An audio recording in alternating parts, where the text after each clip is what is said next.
Hey, good morning. Hey. We just got out of the theater, and today, Raimi... The hell? Where are James and Amanda? Well, Raimi and I saw Solo, a Star Wars story. And don't worry, James and Amanda will be back. So now let's talk about Solo.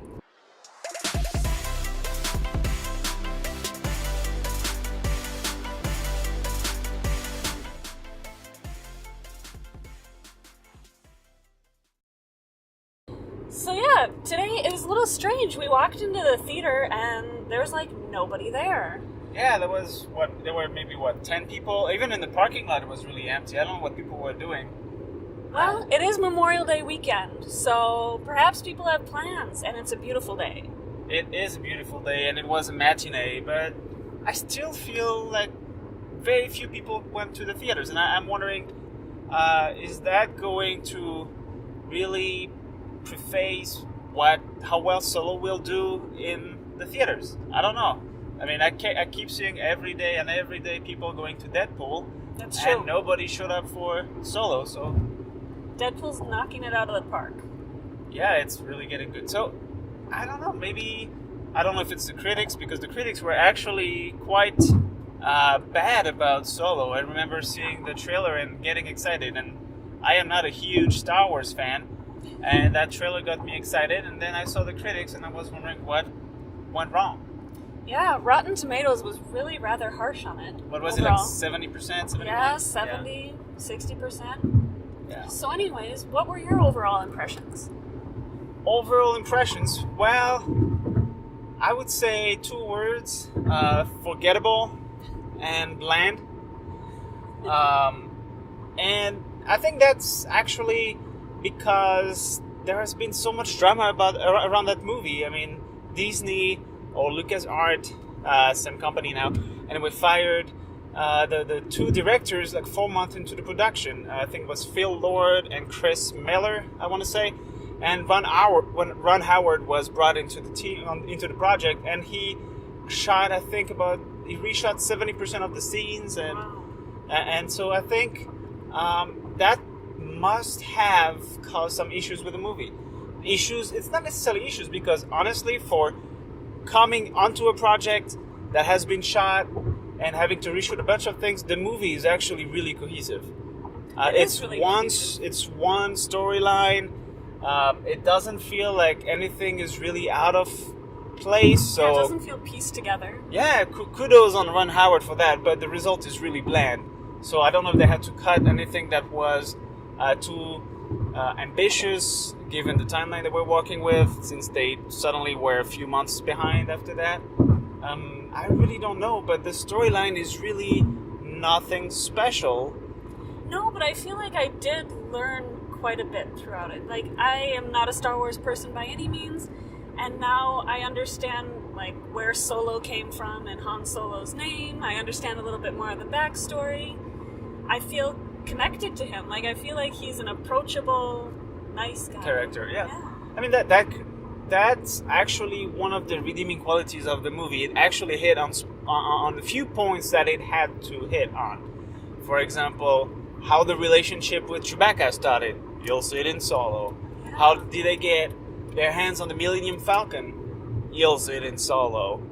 Now, where did Solo come from? You'll see it.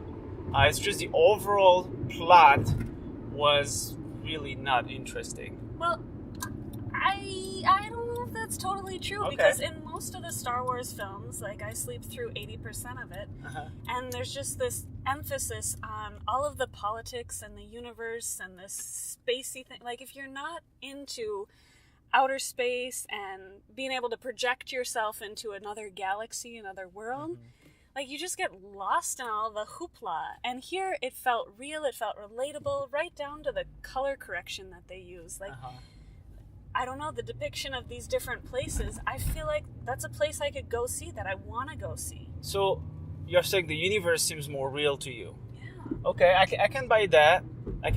But everything you are saying about the politics, about the complexity of the universe, is literally what Star Wars is all about. So, yeah, you probably liked it because it's not a good Star Wars movie. I understand I understand what you say about the color correction, and the color correction was okay. What I'm thinking really is that the colors in general, the color palette chosen for the movie, felt again bland. But that made it more real. It wasn't just like these figures that you're never gonna meet a R2D2. I don't know. But real is not what you go into the movie theater for. Like, who cares about real? Like, Star Wars is not real, and we don't care. We want to see the beauty of the universe. Like, I remember most of the movies had so many colors, and here it's really blue. Yeah, but gray. Most of the movies had like these spaceships that looked like toys just soaring around. But they're here too. Yeah, but here they look legit. Like you could actually hop in one of those. Okay, so you're saying the visual effects might be better, and the visual effects I have nothing bad to say about. It's really good. They did a good job, and they tend to do a good job in general anyway. I feel like the other ones are so dated. Like trying to watch Star Wars now. You're talking about 4, 5, and 6. I can see that. But now, going back to what you said, you usually sleep through about 80% of the movie. Today, I dozed off a little bit. I doze off when there's just intense action and no dialogue. But you did doze off. I did doze off a little bit. I just think the people need the facts. Oh, come on. Everybody needs all the facts. All right, have the facts, no alternative So, facts. yeah, I think we touched upon things. Ron Howard really probably saved the project, But you're saying he made it bland. I think Ron No, Howard's the story is bland. I'm saying that given that he jumped onto the project to save it, he actually did a good job because it's cohesive. That's his job, making it cohesive. He's not there to bring too much creativity to the project. That's a universe that has been done before, created before. So he did his job well. Now the story is just nothing special. Let's talk about the other people involved. Let's talk about the actors. Yeah. We've got Donald Glover. Oh, man. He's amazing. That man is just like... I'm having a man crush on Donald Glover Me recently. too. Like, everything... The man is so talented. He's getting the highest award in almost anything he touches. He has a Grammy, okay? He has a Golden Globe, yep, okay? He has a screenwriters guy on the board. I don't know. Gilbert. Anyway, writing, directing. He has awards for acting also. Yes, I've got a Golden Globe, obviously. And he has, so music, dancing. Anyway, he is a jack of all trades, and he is a true artist. I mean, I don't know if you have seen his latest video, his latest Childish Gambino video, This Is America. Obviously, it's blowing up. They're stirring a lot of debate. I think this morning when we looked at how many views it had, at least on the channel we were checking out, it was posted on May 5th. So we're talking like a couple weeks, 2-3 weeks ago, and it has 191 million views. Just to tell you, our best videos posted in January has about 200. Hey. So, just a scale. 200. Anyway, Donald Glover, great in this movie. And he rocks the mustard color. I mean, I like mustard on a man. Sure, he looks good. Yeah. He looks good. Then, talking about his acting job, here he really didn't have much to play with. He only had his only scenes were playing cards, and sure, I believe his relationship with L3, by far the most interesting character of the movie. L3 being a droid, by the way, if you haven't seen the movie, he has a love story with that droid. But he didn't have much. Yeah, he didn't have much to work with, so I don't think I would really judge his performance here. There's nothing bad to say, though. Exactly. Couldn't take my eyes off him. Like, captivating. Okay, next. Khaleesi. Emilia Clarke. Yeah. Better with brown hair or blonde hair? Like, what did you think of her? I don't know. Did she draw you in? Yes and no. Honestly, could you tell which side she was playing? No, but I think that's the problem. The problem was that there were too many twists about her character. It was like twist. I know. So I think everything is getting lost into who she is. So I don't know. I don't think it was outstanding by any means. There was some good chemistry between her and Han. Oh, I don't know about that. You don't know about that? No. I thought there was. I don't know. He was just so sweet. I really liked Han. Yeah. I don't know anything about Alden, but I like the character and all that. The 70s hairstyle. Yeah, I mean, they did a good job with the costumes and all that, but his performance at the beginning of the movie is really, again, bland. But I think we're discovering who he is. We're seeing who he's coming into. So he started out kind of one-dimensional. Yeah. And I don't know. There was some development.